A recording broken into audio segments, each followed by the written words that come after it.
Now we're going on to chapter 5. And I'm going to begin once again translating extemporaneously from the Greek text. Your outline is there in front of you, I trust. We're on page 5/1. Just looking at what it says in connection with the first verse.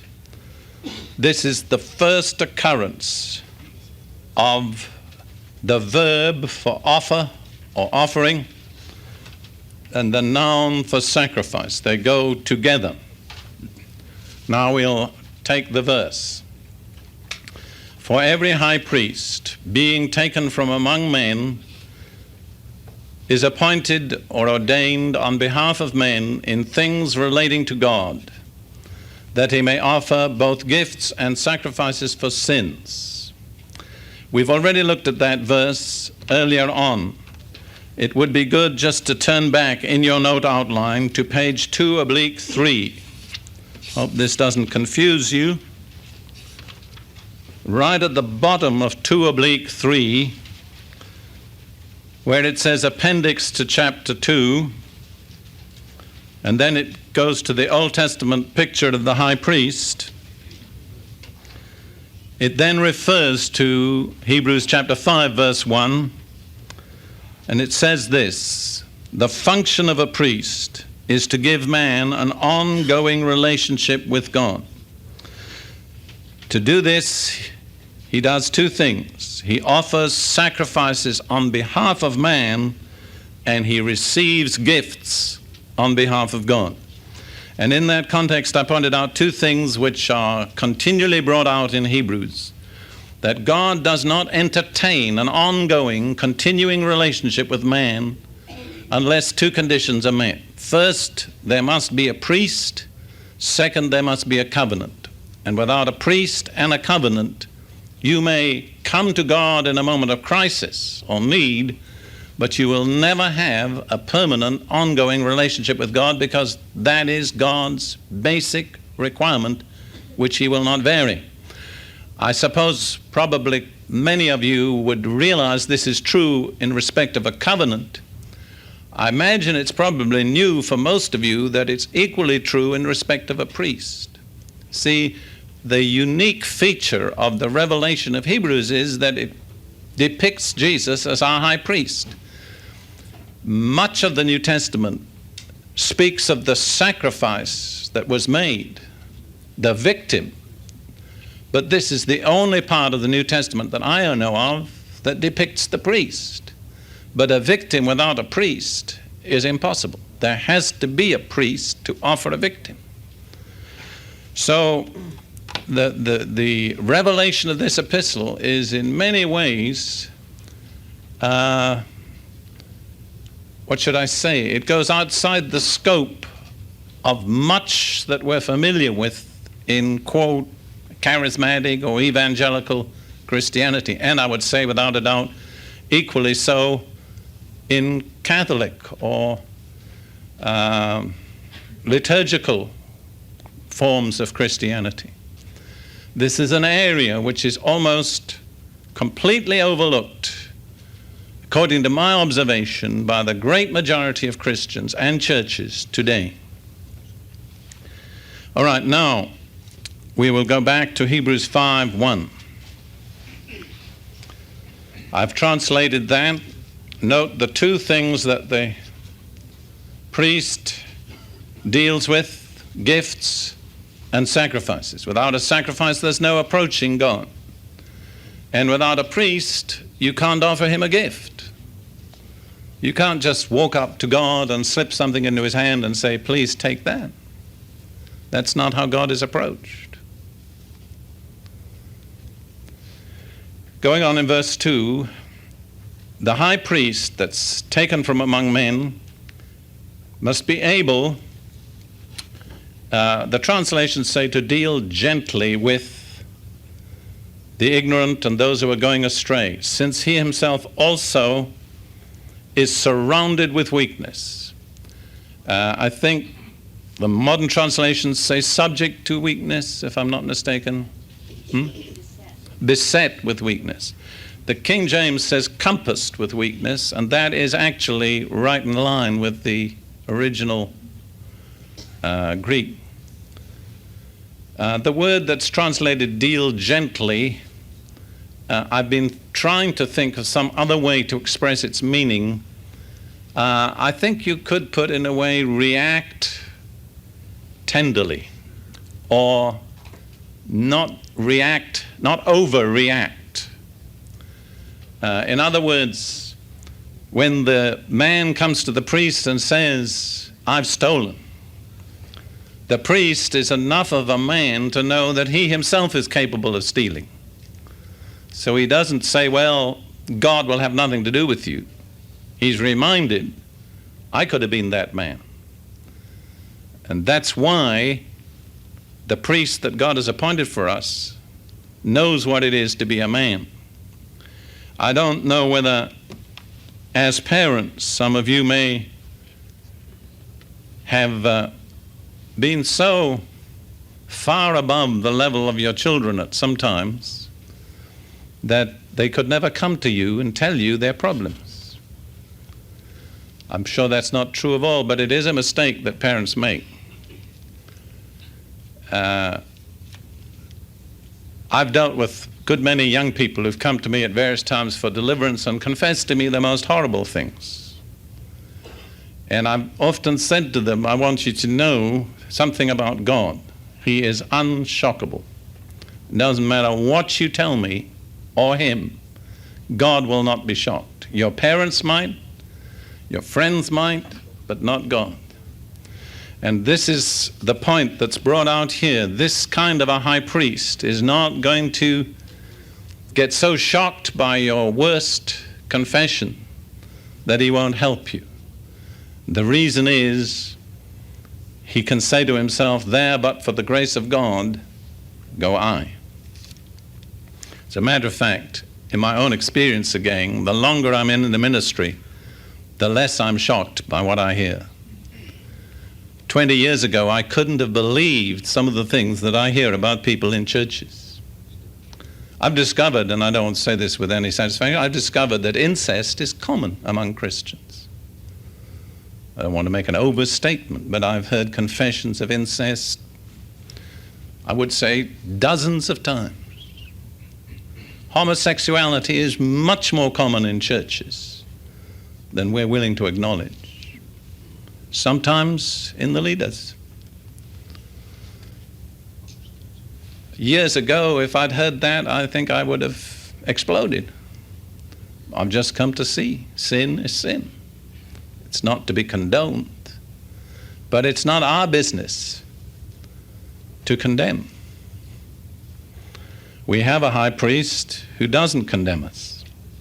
Going on now in the description of the priest, verse 3, and because of this, that's his weakness, he is obligated, as for the people, also for himself, to offer for sins. Put in the word sacrifice, to offer sacrifice for sins. So in the Old Testament, every high priest in the Aaronic line, when he dealt with the question of sin, always started by bringing his own sin offering before he brought a sin offering for the people.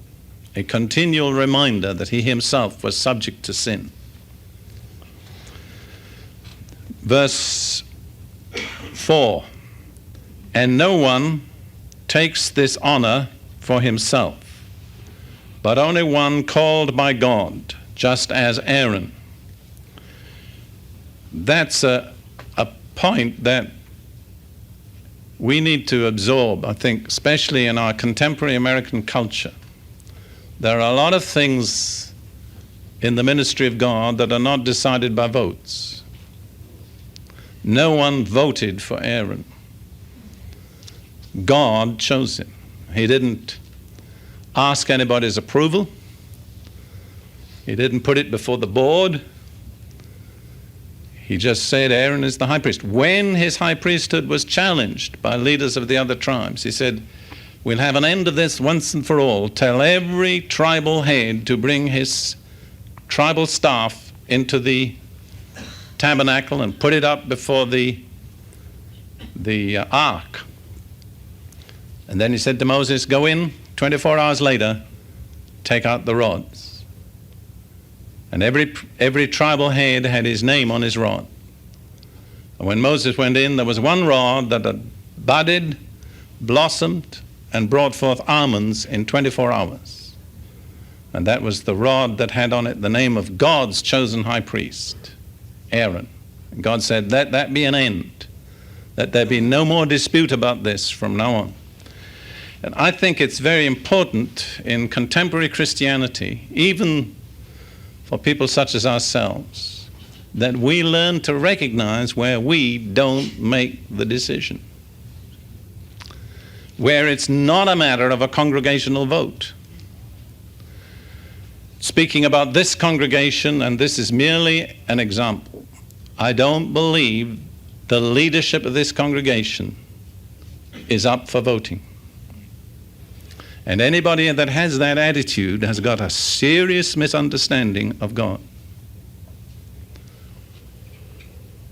If a leader misbehaves, as unfortunately happens at times, there are scriptural ways to handle the situation. But the appointment is God's. I had to deal with a very painful situation about 2 years ago that some of you here will know what I'm talking about. I don't want to speak about it in such a way that anybody else would identify the persons. I had to deal with a man much younger than myself who was the head of a congregation that had once been a very flourishing congregation. But through his misconduct and irresponsibility, everything was going wrong, starting with his own life, his family, his home, and then the people he was supposed to be caring for. And I had been giving him oversight for a number of years.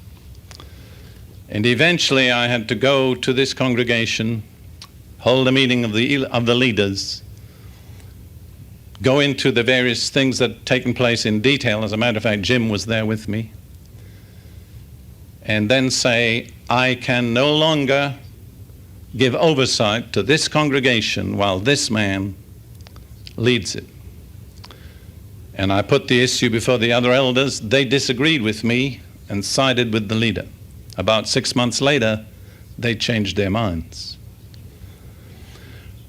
Rather naturally, I think I was concerned whether I had failed in my responsibility of giving oversight. There were people that kind of indicated in a roundabout way that shouldn't have ever happened. Well, I certainly could wish it had never happened. I am not sure that I could have prevented it happening. And as I meditated on this, one thing became very clear to me. I was not the person that put that man in charge of that congregation. God did it. Without a shadow of a doubt, God did it. I was probably the only person, humanly speaking, that could undo it. So there is a tremendous solemnity about leadership. Do not please deceive yourselves with the idea that you put leaders over God's people. It's not your choice. It's God's choice, just as it was with Aaron. That does not mean that a leader can do as he pleases or be a dictator. The responsibilities of leadership are tremendously solemn. To whom much is given, of him shall much also be required.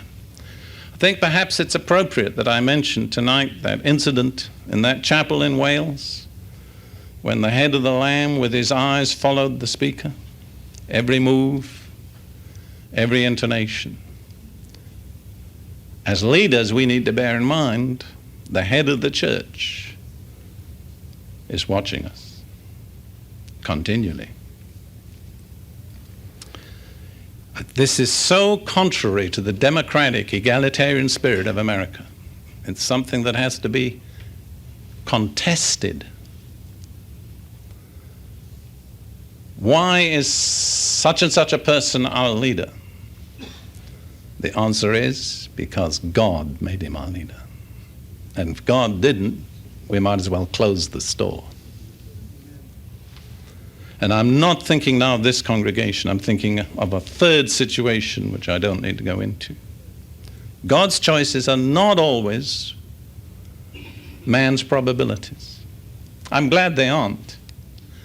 When I went back to Cambridge University after World War II, and before I left, I was anything but a Christian. When I got back, some of the Christians discovered that I'd been converted. They said, "We would never have believed it would happen to you." I said, "I'm glad God had more faith than you did." All right, we're going on to verse 5. So also Christ did not glorify himself to become a high priest, but the one who said to him, "You are my son, I today have begotten you." As he says also in a second place, "You are a priest forever in the order of Melchizedek." Those are two quotations from the Old Testament. We've already looked at them because they were quoted initially in chapter 1. Perhaps it would be good just to glance at them for a moment, to have them before our eyes. Psalm 2, verse 7. This is a picture of the resurrected Christ installed as king on the heavenly mountain of Zion. And then here prophetically in the psalm, he's represented as saying, "I will surely tell of the decree of the Lord. He said to me, 'Thou art my son. Today I have begotten thee.'" So we see that the acknowledgement came from the Father to the Son. If you study the relationship of Jesus with the Father, he never took the initiative. It was always the Father's initiative and his response. So it is here.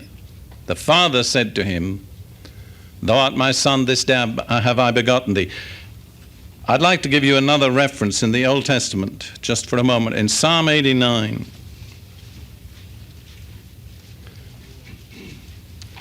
We will be looking at this again later on. Psalm 89, we could begin at verse 24. This is what's called a messianic psalm. That is to say, it's a prophetic picture of the Messiah. And God is here talking of the Messiah. It's a beautiful passage. "My faithfulness and my loving kindness will be with him. And in my name his horn will be exalted. I shall also set his hand on the sea and his right hand on the rivers." So he's going to have world dominion. Now listen to this. "He will cry to me, 'Thou art my Father, my God, and the rock of my salvation.'" Put that together with Psalm 2, verse 7. We have a conversation in heaven between the Father and the Son. First, the Father said to the Son, "Thou art my Son." And then the Son in return replies, "Thou art my Father, my God, and the rock of my salvation." But the point that I wish to emphasize, which is brought out by the writer of Hebrews, is the appointment was made by God. And then in Psalm 110, verse 4, the other passage that's quoted here in Hebrews 5. This is a picture of Christ again, resurrected and exalted to the Father's right hand. And then the Holy Spirit makes this declaration, "The Lord has sworn and will not change his mind. Thou art a priest forever, according to the order of Melchizedek." Again, it's the Father that makes the decision and the appointment. All right, we'll go on in Hebrews now, chapter 5, verse 7, which is a very significant verse. Who, that is, speaking about the Son, the high priest, Jesus, who in the days of his flesh, having offered up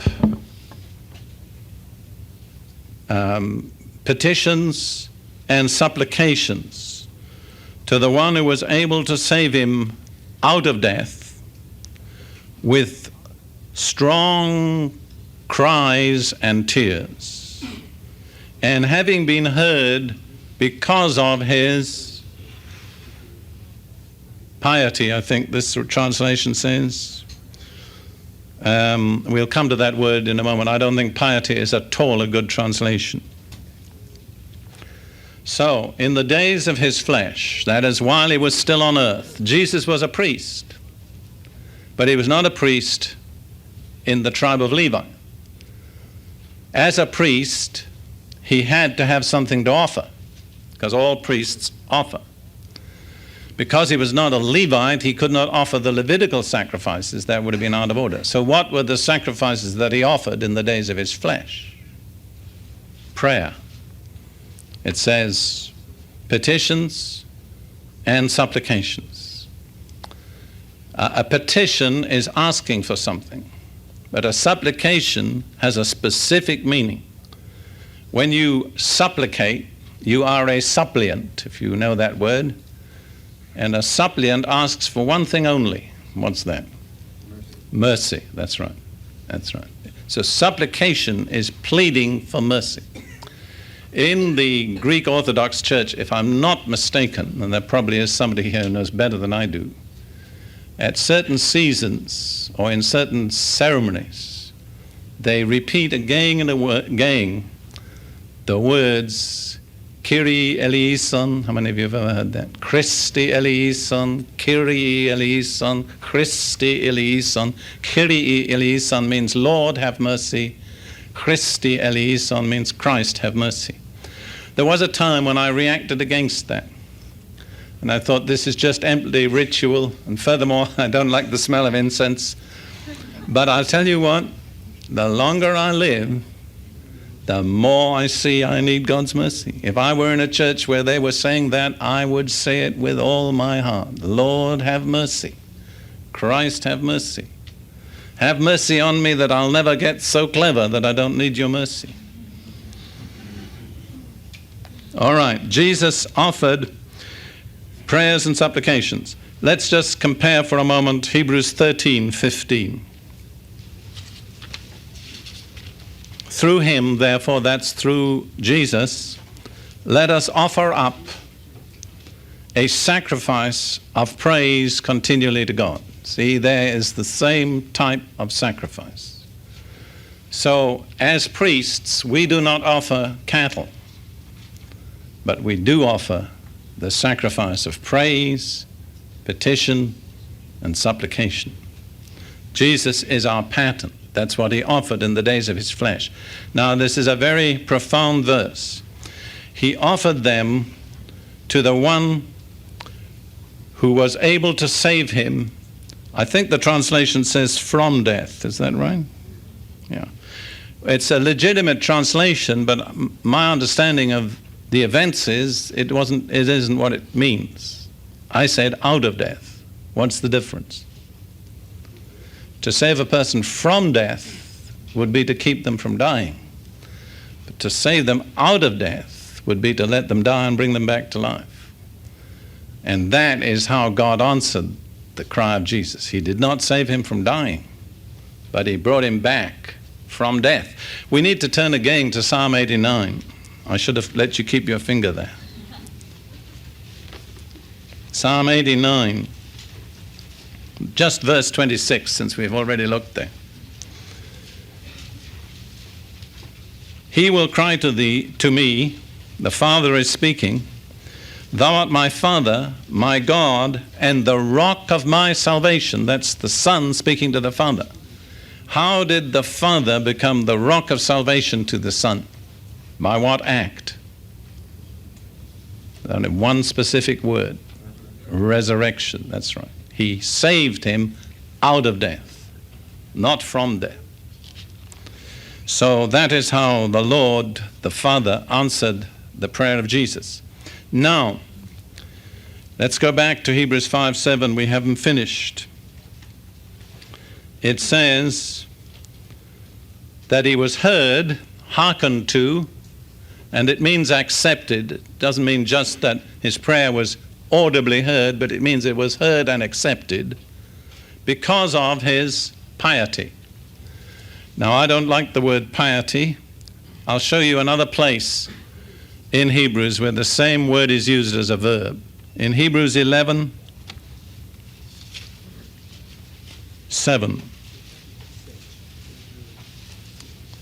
Now, I'm going to quote to you the version which Ruth and I quote to each other, the King James.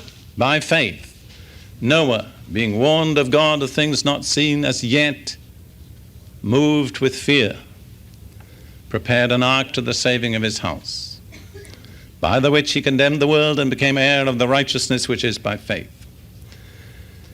So that same word is translated moved with fear. The NIV, does anybody have an NIV without my, what does it say? Because of his holy fear. I think that's probably as good as you can get. Not so much piety, but holy fear. It impresses me that Jesus was moved by the fear of the Lord. If Jesus moved in the fear of the Lord, how can you and I ever dispense with that? Let me show you a prophecy about him in this connection in Hebrews 11. Keep your finger there.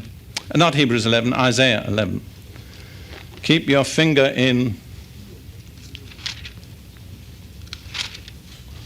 Hebrews. We'll be back there before the night is out.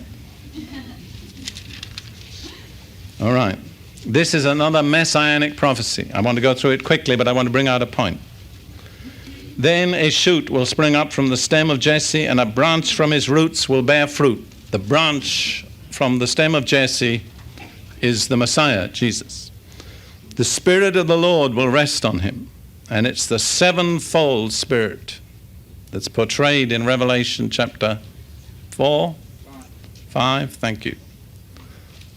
Glad you got me straight there. The first one is the Spirit of the Lord. That's the Spirit that speaks in the first person as God. And then there are 6 more in pairs. The Spirit of wisdom and understanding, the Spirit of counsel and strength, the Spirit of knowledge and the fear of the Lord. And the immediate result of the Spirit of the Lord resting upon him is in the next verse, he will delight in the fear of the Lord. That really is a solemn lesson. If there's one characteristic which I should say is particularly lacking amongst God's people today, in general, I would say it's the fear of the Lord. And it's evidence that we're not really led or controlled by the Holy Spirit. Because where the Holy Spirit is in control, we will delight in the fear of the Lord. If you want to study one day, take a concordance based on the King James Version and look up all the passages which speak about the fear of the Lord. It will astonish you how many there are. And I do not believe that there is anything in the life of the man of God to which greater blessings are promised than the fear of the Lord. He that hath it shall abide satisfied and shall not be visited with evil. That would be enough if that was the only promise, but it's one amongst many. He that hath it shall abide satisfied, shall not be visited with evil. If you're discontented, dissatisfied, it's evidence you don't have the fear of the Lord. Now, how was the fear of the Lord manifested in Jesus in his prayers? We're going back to Hebrews 5:7. Are you there? Hebrews 5:7. It says he was heard, hearkened to, because of his holy fear. Now, when it speaks about Jesus praying with strong groans and tears, what scene immediately comes to your mind? Gethsemane, that's right. We are really directed to Gethsemane. So if we wish to know how the fear of the Lord was expressed in the prayer of Jesus, we have to turn to the passage which describes his prayer in Gethsemane. We'll do that in Matthew 26. It's Luke 22, but Matthew 26 is the more complete version of this particular incident. Matthew 26, beginning at verse 36. I'm going to read about 9 verses. Beginning Matthew 26, 36. Then Jesus came with them to a place called Gethsemane. I'm planning, as it now stands, to speak on this on, I think, Friday morning. So it's very much in my mind. Gethsemane means a press, you know that? What kind of a press? You know that? An olive press, that's right. Where they trampled on the olives and the beautiful olive oil flowed out. But in order for the oil to come out, the olives had to be trampled, just torn up, torn to shreds. And that's significant. The name is no accident. Gethsemane is the place where the olive oil was squeezed out of our Lord. Then Jesus came with them to a place called Gethsemane and said to his disciples, "Sit here while I go over there and pray." And he took with him Peter and the 2 sons of Zebedee, began to be grieved and distressed. I mustn't preach my sermon from Friday today, but it's such a tremendously moving thing. I think it's touching that he wanted 3 men with him. What a responsibility to be one of those 3 men. And how they failed. They just went to sleep. Then he said to them, "My soul is deeply grieved to the point of death. Remain here and keep watch with me." And he went a little beyond them. That's a mark of a leader, you know that? He goes a little further. Fell on his face and prayed, saying, "My Father, if it is possible, let this cup pass from me, yet not as I will, but as thou wilt." And he came to the disciples and found them sleeping, and said to Peter, "So you men could not keep watch with me for 1 hour? Keep watching and praying, that you may not enter into temptation. The spirit is willing, but the flesh is weak." He went away again a second time and prayed, saying, "My Father, if this cannot pass away unless I drink it, thy will be done." And he came back and found them sleeping, for their eyes were heavy. And he left them again and went away and prayed a 3rd time, saying the same thing once more. Then he came to his disciples and said to them, "Are you still sleeping and taking your rest? Behold, the hour is at hand, and the Son of Man is being betrayed into the hands of sinners." It impresses me that Jesus had to say those words 3 times. I don't think that was vain repetition. I think when he said it the 3rd time, he knew it was settled. He didn't have to say it again. I wonder if you've ever had to say something more than once to God. God, take my life. God, take my life. God, take my boyfriend. God, take my boyfriend. Take my career. Sometimes we're not sure the first time we've really meant it. It isn't that God hasn't heard. It's that we've got to come to a place where we know there is no turning back. He was heard because of his holy fear. You and I will also be heard if we have the same holy fear. How is that fear manifested? Very simple. What do we have to say? Not my will, but thine be done. In the English language, they're all words of 1 syllable. There's a lot of meaning in them. And there comes a place in our prayer life where we cannot expect God to hear our prayers until we have sincerely said, "Not my will, but thine be done." Now we're continuing with the next verse.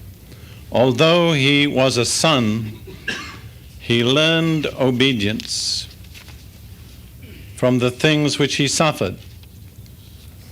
And having been made perfect, he became the source of eternal salvation to all those who regularly obey him. We'll do verse 10 later. Possibly it might seem strange to you that it should be said of Jesus that he was made perfect. You might react by saying, well, I thought Jesus was always perfect.